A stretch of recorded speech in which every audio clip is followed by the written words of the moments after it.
accredited certification behind you, it shows that you've put the work in for just not only the knowledge of your work and what you do and a standard for that work, but also the quality that's behind that standard, that it's repeatable, that somebody's going to come in is going to get the service that they need to make sure that when they're walking out the door, they have that confidence in the repair.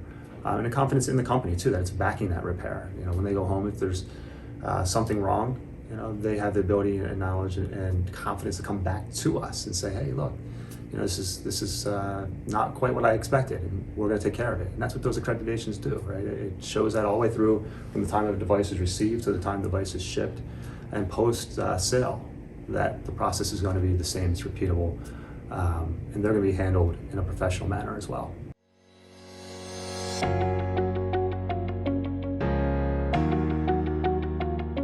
Yeah, I think a consumer's biggest fear is the quality of the repair.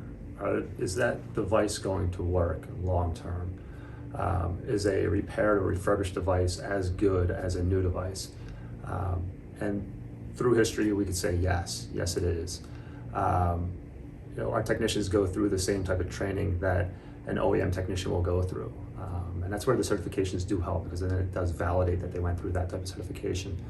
You know, and from a consumer standpoint, once they see that and once they understand that, then from there, their confidence is grown, right?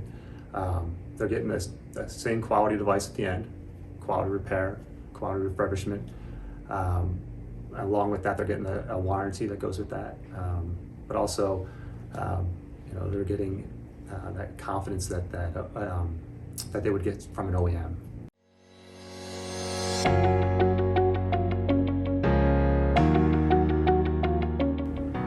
I do, absolutely. Right, the cost of phones, cost of devices, cost of consumer electronics, it's growing. You know, so I think they're becoming more and more aware from that standpoint of, you know, when they're putting out a few $100s, $1,000 for a device repair, you know, with that, they want to get that device repaired. There's value within that device.